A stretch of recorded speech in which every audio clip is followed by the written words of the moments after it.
Palestinians, okay, they're not in an equal position. And you have to be careful what language you use. You have to pay attention what language is spoken to you. The terminology, the phrasing, and the framing. When they tell you, for example, the war between Israelis and Palestinians, they do this on purpose because it makes it seem as though the Palestinians are in an equal position to the Israelis, and they happen to be fighting. That, these are two more or less equal adversaries, right? The implication is that they're on a level playing field. They're not. It's not a conflict. It's an occupation. Do you understand?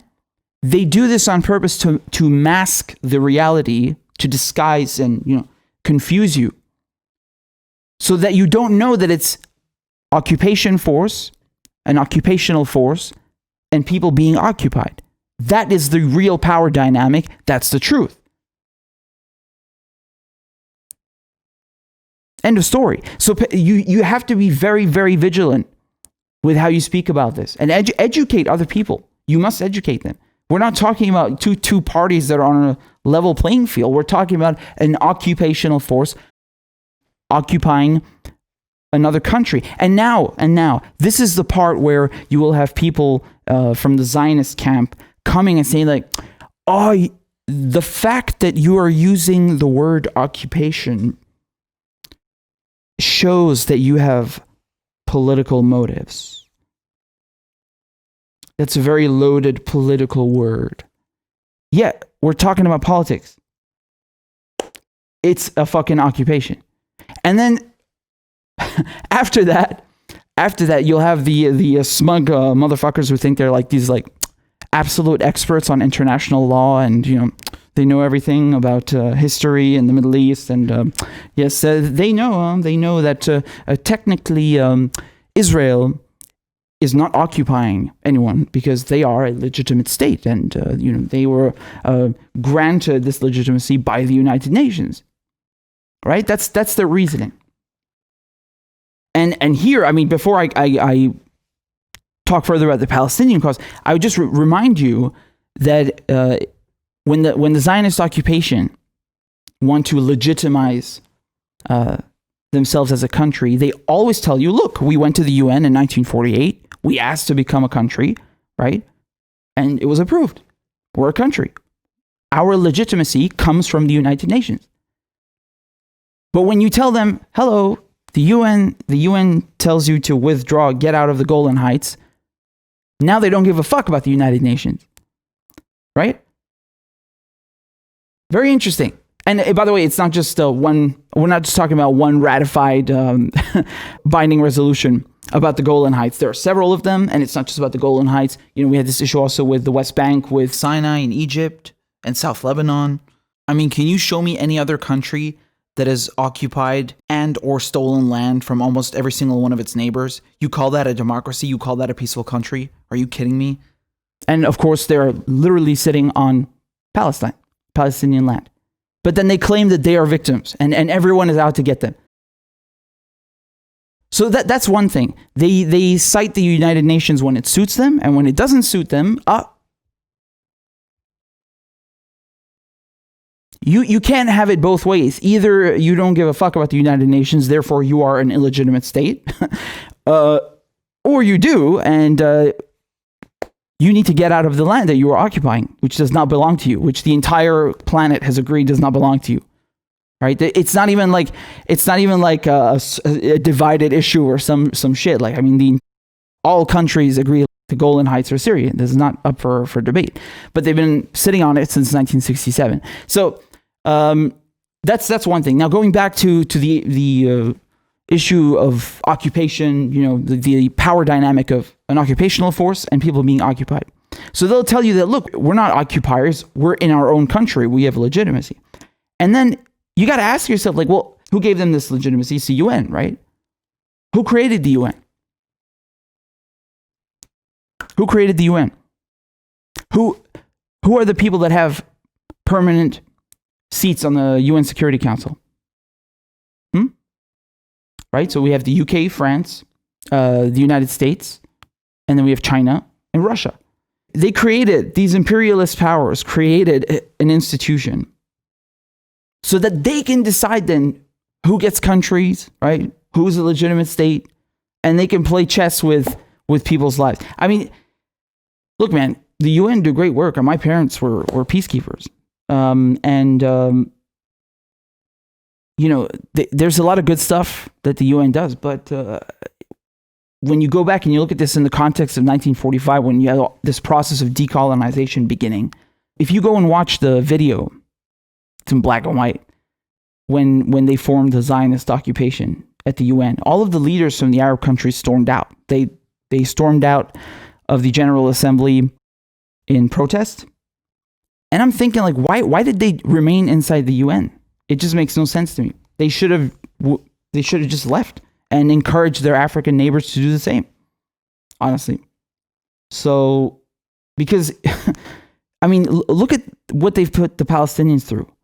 Palestinians, they have to like fucking beg. They have to fucking wait like almost a fucking century. Like, what is this degrading, dehumanizing process that you're putting Palestinians through? How could you put anyone through that shit?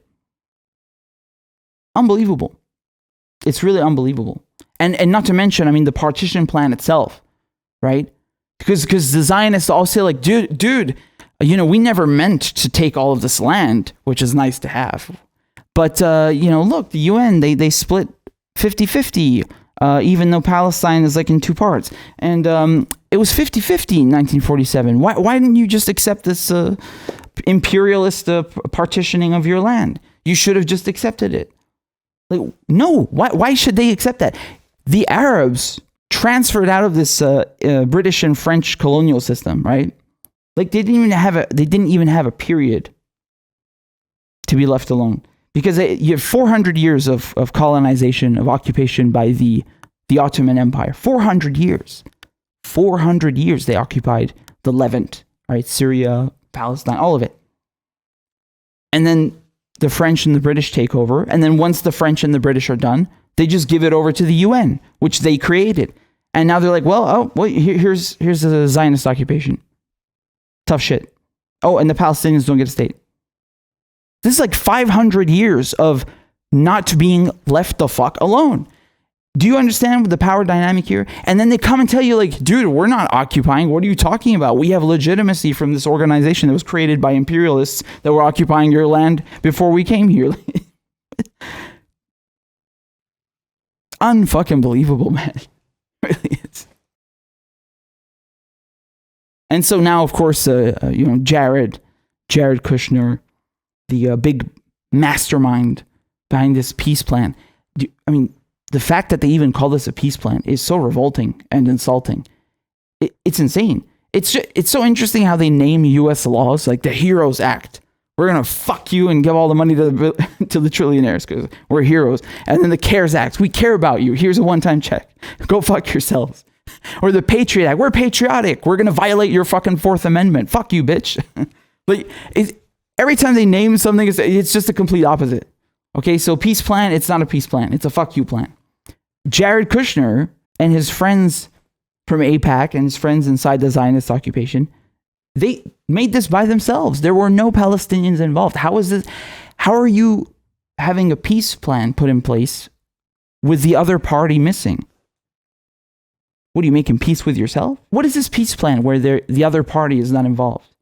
Not that is like the least of my issues. Do you know what? If they had not involved Palestinians and been like, you know what, guys, here's a state, here's all your land back, I wouldn't give a fuck. But not only do they keep the Palestinians out of the conversation, but on top of it, they just, I've shown this to you, they just split it up into like 5 pieces with tunnels connecting it. What the fuck? Bitch, 5 pieces, 5 individual pieces connected with tunnels. What is this shit? It's insane. So, you know, you got to really correct people who refer to this as some kind of balanced war. It's not. It's not.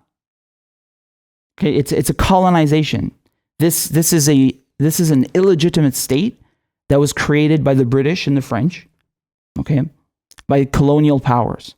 who had no right to be there in the first fucking place. And then they used the United Nations to grant it legitimacy in the eyes of the world. I don't care if I don't care if you have a seat at the table at the General Assembly at the United Nations. You are still an occupying occupational force. And so we go into the other point here. Okay, are you ready for this? Even if we're going to play devil's advocate, okay, let's play devil's advocate. Let's say, okay, you are a legitimate state. Why the fuck are you killing Palestinians all the fucking time? Why are you bombing the shit out of them? Where does it say that you have the right to massacre Palestinians? Where?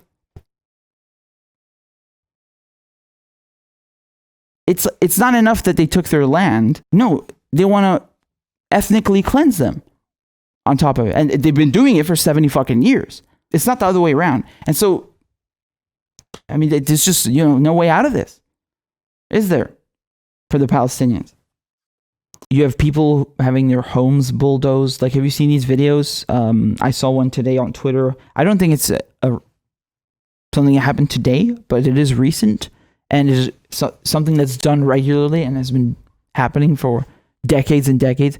They'll just show up and bulldoze your fucking home so they can build settlements for people who are maybe not even born there, who are white and happen to be Jewish. Is that fair? If you're a Palestinian, you have nowhere else to go. You don't even have a passport. You don't even have a state. But a white person who's emigrating from Europe, they end up having 2 fucking nationalities, 2 passports. They're living on someone else's fucking land. I mean, that's not fair. That's not equal. Do you understand? That's the complete fucking opposite. Not to mention the ones who get killed. What are good counterpoints to people calling us anti-Semitic when refusing to acknowledge the occupation as a legitimate state? For me, personally, the idea that someone would call me anti-Semitic when I am Semitic is ridiculous. I mean, I'm from the Jewish quarter, and not just because it's Jewish quarter, but I'm from Damascus, Syria. What more Semitic do you want? I'm born in the oldest fucking city in the world, not to mention the Middle East.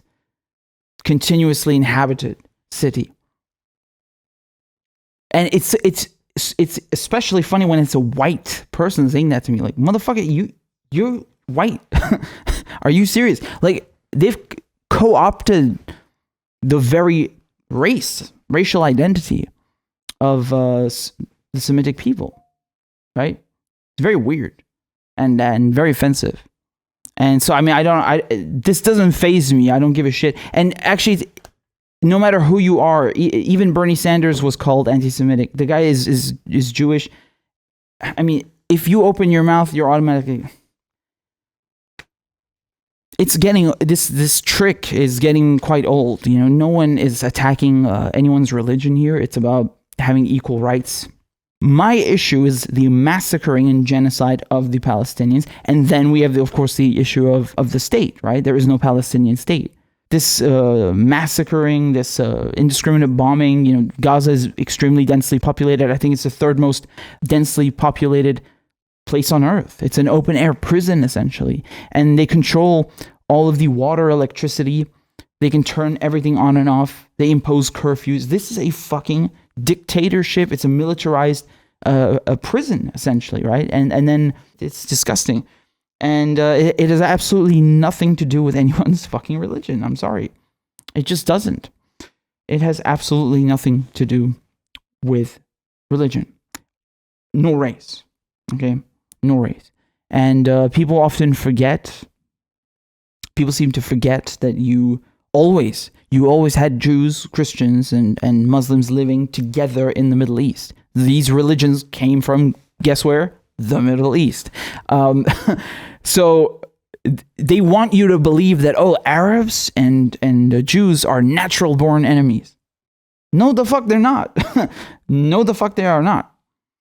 This is propaganda so they can, tell you that, of course they hate the Zionist occupation. It's because, they just hate us naturally like that. It's just always been that way. No, it has not. That's complete and utter fucking horseshit. Okay? That is complete bullshit. Arabs and Jews are not natural fucking enemies. This is propaganda. And again, they use this this term against anyone. And it's a diversion. It's a diversion tactic, right? So like, instead of talking about whatever issue you might have raised, whether it's the bombings or kids being thrown into jail, snipers shooting at protesters, protesting for a right to, whatever it is, they always try to divert away from it. And I think this is very disingenuous. I think it's completely ridiculous trying to, are you fucking serious? Seriously? Say that shit to me. They say that shit to Bernie Sanders.